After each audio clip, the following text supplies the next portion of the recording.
how big is the illicit tobacco problem in Malaysia? Does it even matter to talk about it? Let us find out. To discuss the illicit cigarette trade in Malaysia, the cigarette tax matter, I'd like to introduce you Ms. Wency Bui. Ms. Wency Bui is a senior lecturer at the Department of Economics and Corporate Administration, Faculty of Accountancy, Finance and Business at Tunku Abdul Rahman University College. And she received her bachelor's degree in economics from the Northern University of Malaysia. She completed her Master's of Economics and PhD from University Putra, Malaysia. Her research interests focus on tobacco economics and econometric modeling. And Wency also has collaborated actively with researchers in health economics, particularly tobacco economics, and published a few articles, book chapters, and working papers. Wency is also actively involved with a non-government organization, the Malaysian Women's Action for Tobacco Control and Health, or MyWatch, to combat smoking problems in Malaysia. At the same time, she was also appointed as technical member under Malaysia Framework Convention on Tobacco Control since 2016. She is currently joining as research fellow for advancing tobacco taxation in Southeast Asia at the Ateneo de Manila University in the Philippines, studying cigarettes tax avoidance and tax evasion in Malaysia. And as a research fellow for Southeast Asia Tobacco Control Alliance's 20th Anniversary Fellowship Program in Tobacco Control in 21 at Siatka, Thailand, studying the tobacco tax policy and illicit cigarette trade in Malaysia. Friends and colleagues, let us all welcome Dr. Wency Bui. The floor is yours, Wency. Thank you, Alan. Good morning, everyone. So today we will talk about this illicit cigarette trade in Malaysia. So we want to look at it. Does the cigarette tax matters or not? So first, we could see, as we know that tobacco use is the leading cause of preventable death. It imposes a heavy burdens to the country in terms of the direct medical costs and the productivity loss. And we also know that tobacco use has increased the number of tobacco attributable deaths to more than 8 million per year globally. And 80% of this death happens in low and middle income countries. And in Malaysia, according to our latest National Health Mobility Survey, in 2019, there is 21.3% of adults who aged 15 years old and above. Approximately 4.88 million Malaysians are currently smoking. And we could see here, which is for the male, we have a higher proportions of male is currently smoking compared to female, which is slightly low. It's quite low here, which is only 1.2%. But however, you can consider that this is a very serious, and so in our Malaysian government, we actually do implement various tobacco control policy to make sure that we could fight with this, the tobacco use. So it is undeniable that this tobacco tax policy always play a significant role in reducing the cigarette demands. An effective taxation policy would reduce cigarette demand, at the same time generates additional tax revenue for the government. However, the excise tax rate in Malaysia has remained 14 cents per stick since November 2015. So as we could see, that this excise tax is always the one that could effectively reduce the cigarette use. So we also can see the inelastic of cigarette demands, not just only in Malaysia, is in almost in every country, it's able to generate the extra tax revenue for all the countries. So the same things in Malaysia, we can see that the tax revenue actually is increasing, and while the excise tax rate is increased. However, we could see after 2015, the excise tax revenue is reducing. This is due to the excise tax rate has remained for these few years. So that's why we strongly encourage that the government to increase the excise tax for now. And also we can see if it doesn't increase the excise tax rates from the nominal, which seems like it's a constant line, it's a constant trend, which is you thought that it's not increased. But then if it doesn't increase consistently, therefore it doesn't catch up with the inflation rate. So that's why you can look from the yellow line there, the inflations. If we account with the inflations, we could see that the real excise tax rate actually is decreasing. So that's why this is important, that if we could increase the excise tax rate consistently to catch up with the inflation rate. So the balance you could see here, the excise tax rate have remained for 5 years, but yet the tobacco industry is still claiming that the high excise tax rate is the main factor promoting the widespread of illicit cigarette trade in Malaysia. The tobacco industry has always used the pricing issue as a tool to negotiate with the governments in regulating the tobacco control policy, particularly on taxations. So they're not just only telling us that the price, the tax is the one that increased the tax, illicit trades from their report and so on, but actually they also fund, or maybe they're involved with certain of the study to tell you that's how serious of this illicit cigarette trade in Malaysia. So these estimations actually are questionable, especially when the tobacco industry commissions this industry. And these all studies usually are absence of the explanations on the technology used. Let us look what we have in Malaysia. First, we have this research company, International Tax and Investment Center, joined together with the Oxford economists. These two research companies actually they come out about this illicit cigarette trades in Malaysia from 2012 to 2015. So of course, they are not only do for Malaysia, they do for ASEAN country.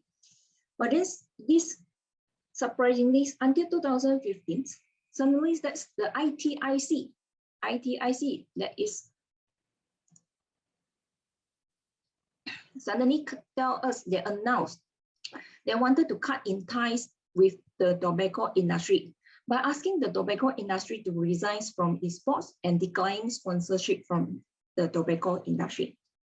But this did not stop this Oxford economy to continue their research, which they continue publish for the illicit tobacco indicators. Again, they estimate the magnitude of illicit tobacco against for 2016 and 2017 alone.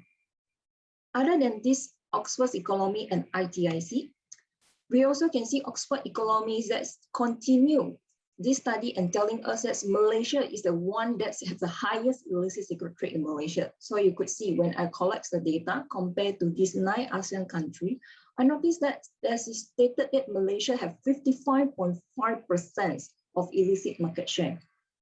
Compared to those other countries, which is that you could see there is green color one, which means the case is not as serious as Malaysia, and Malaysia is more than 50%.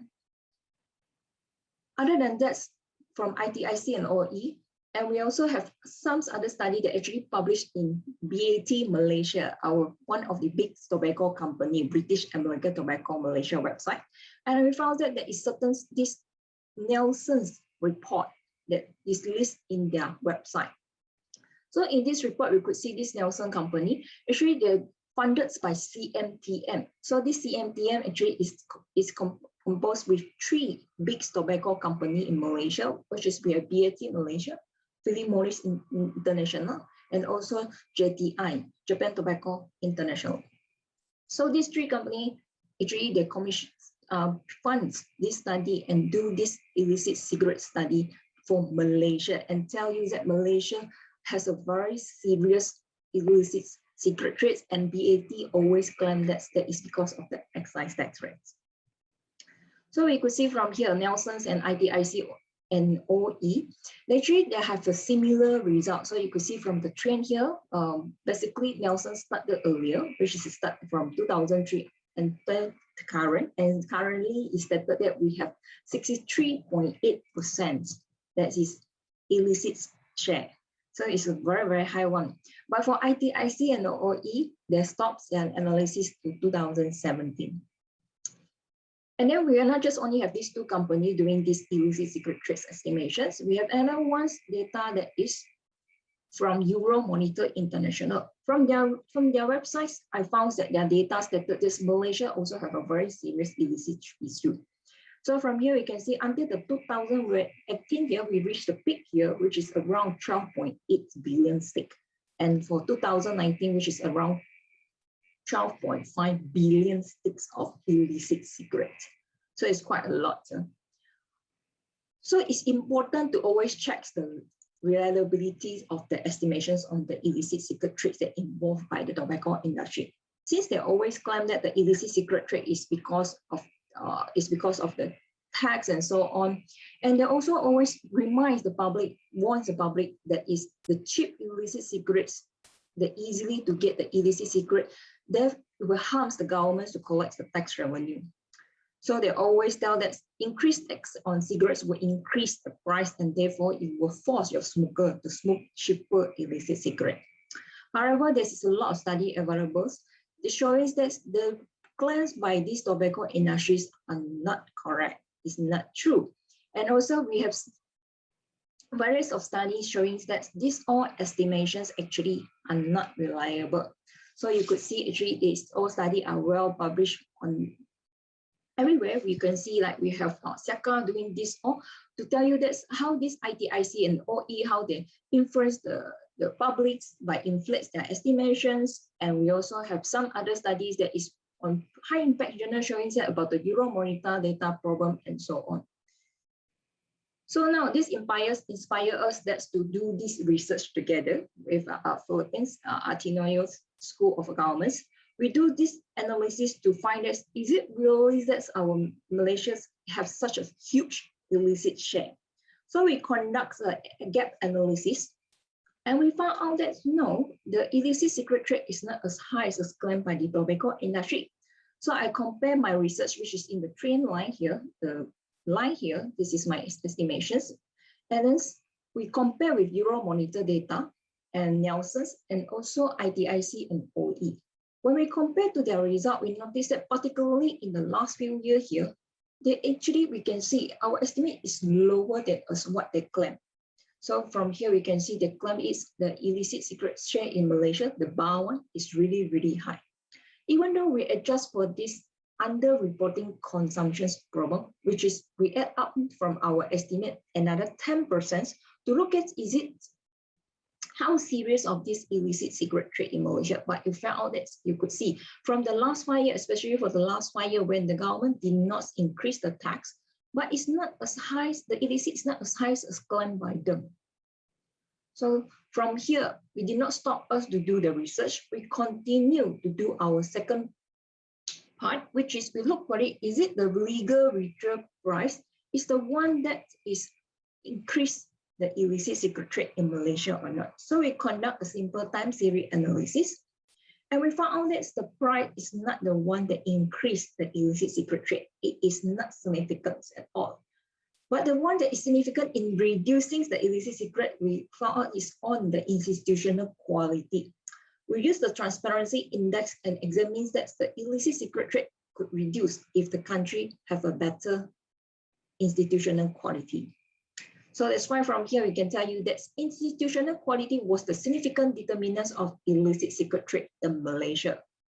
In other way around, very simple one, you could just think that lower corruption level would ensure lower illicit cigarette trade in the country. Or maybe you also could think that when you have a better governance indicator, which means you also were able to reduce the illicit cigarette trade in the country.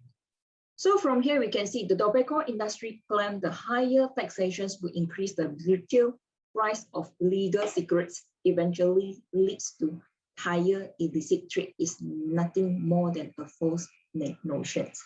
So don't believe the tobacco industry. We prove with you with our empirical study and tell you that price is not the one that is driving illicit cigarette. So for a second one, we would like to look at this, the cigarette demand and consumptions in Malaysia.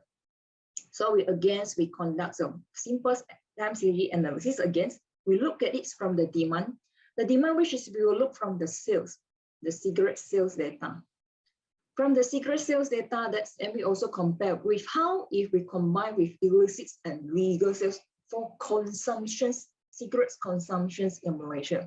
And we want to look at it, how the price works on these two, sales and consumptions.